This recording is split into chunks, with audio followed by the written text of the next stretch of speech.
I'm just wondering what's the best way of doing this. Do we go in down the side here? I don't want to cut right into it too much and totally destroy what we have.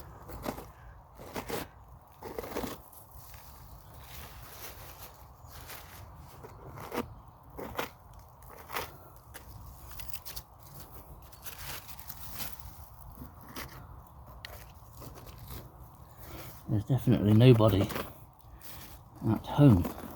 Lots and lots of Porcellio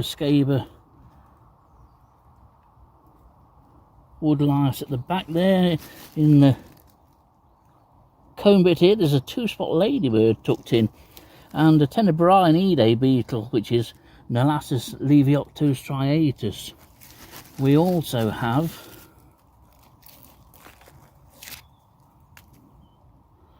a cream streaked ladybird too. Well, it's an amazing structure, absolutely standing. I'm a little bit surprised actually as to the layout. I knew that everything would be in tiers. It's great to see it inside. I really thought that when I arrived here this would have been completely destroyed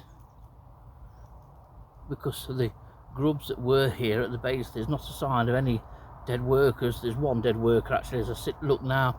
There's no grubs at the base, and I thought that any mammal that was looking for protein would have investigated and eaten what was at the bottom and then gone in the nest. It's quite fitting that we're able to look at the nest and see what it was like when it wasn't covered up and full of hornets. I must admit, it seems a shame to have done what I've done, but I've done it for scientific reasons. It is of no use to the hornets. There are no hornets, and I might as well see what is in there. It's a very, very rare opportunity, and an opportunity which is a first for me, I must admit. Might not be anything in it, but I think it's more fitting that I take it to bits after having recorded it for so many months, rather than somebody comes along and smashes it up with sticks and stones. At least the data from it isn't wasted, and it marks the end. This now is the end of what's been the most fascinating series of videos I think I'll produce. Such a rare opportunity to monitor the lives of the European hornet.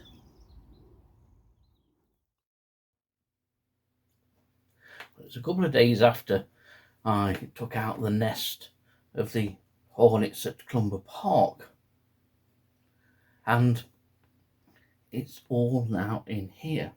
I can tell you that there are masses and masses of woodlice, a few spiders, and when I first brought it home there was probably 30 or so harlequin ladybirds and 3 two-spot ladybirds that were in here. What else is in here is the mystery.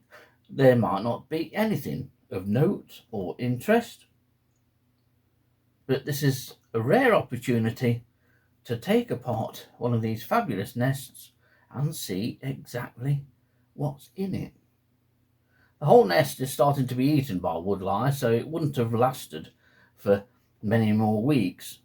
Woodlice will eat any kind of vegetable matter, so a hornet or a wasp nest is just a nice little meal to a woodlice. So we'll open the top off.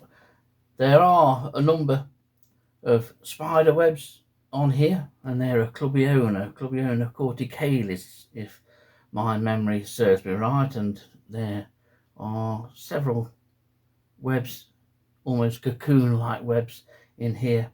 They tend to spend the winter in a cocoon, well, a cocoon-like web anyway, under loose bark, and often in groups too.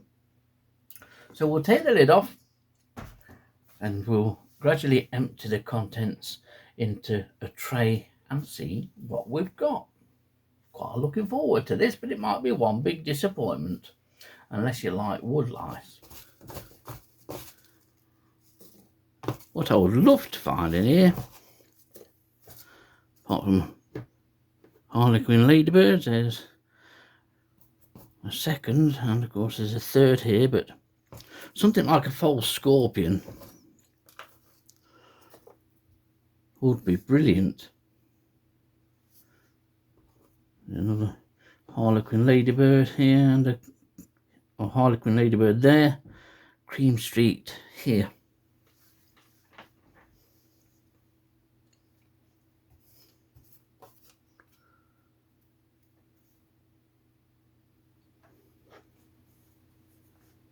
Well, here's our two ladybirds.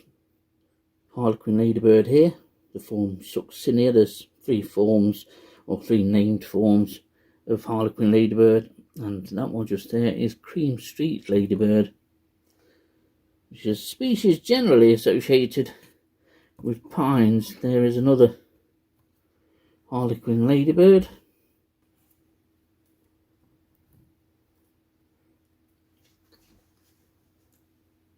There you can see that other harlequin. On the whole, nothing in there. So interestingly, I did a video the other day about Unops domesticus. Well, here we have the other Unops. This is Unops pulcher. Tiny little red spider which will walk like that and then all of a sudden race for an inch.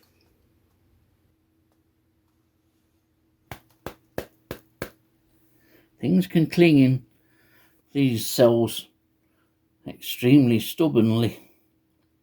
With a few good taps and we get most of them out, or as many as we can out. I'll try and catch some harlequins. Lots of harlequins are in here. So we have our sample.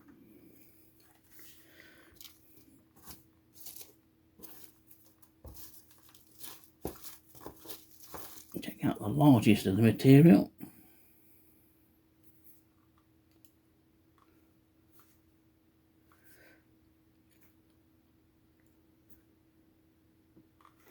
We sit and look and just give anything that's in there. See, there's another Unops pulcher. That's 5 that's out of the sample so far. There's another harlequin here.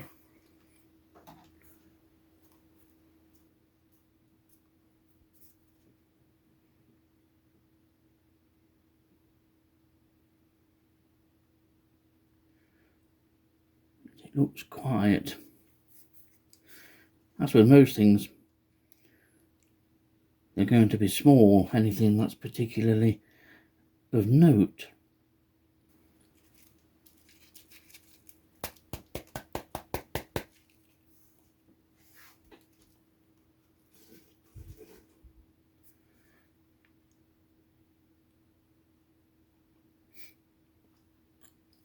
More harlequin ladybirds in this sample.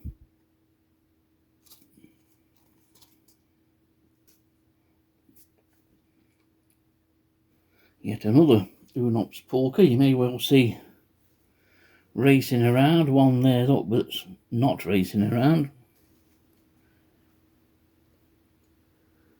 Well, the further I'm getting down the sample, the more wood lice there are, and every single one is Porcellio, the common rough wood louse.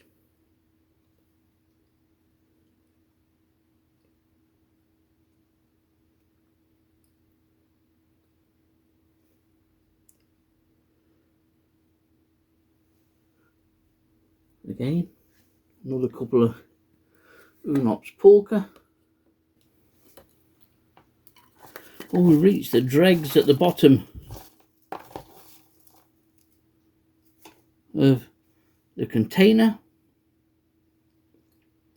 I told you there'd be a lot of woodlice.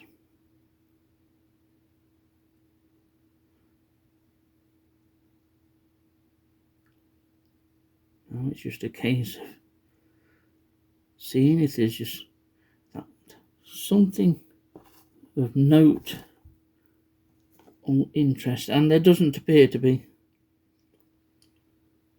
Somewhat disappointing really, but can't have everything.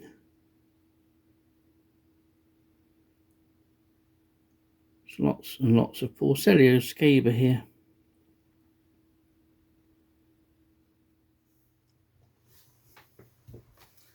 Well, that was rather a disappointing end to a fabulous saga of videos featuring that hornet nest at Clumber Park. It was probably too much to hope for that a rare invertebrate specialising in living within the confines of a Hymenoptera nest such as hornets, bees, or indeed wasps would be found. Not to be lots of harlequins and even more lots of woodlice, Porcellio scaba, and a few spiders, and that's about it.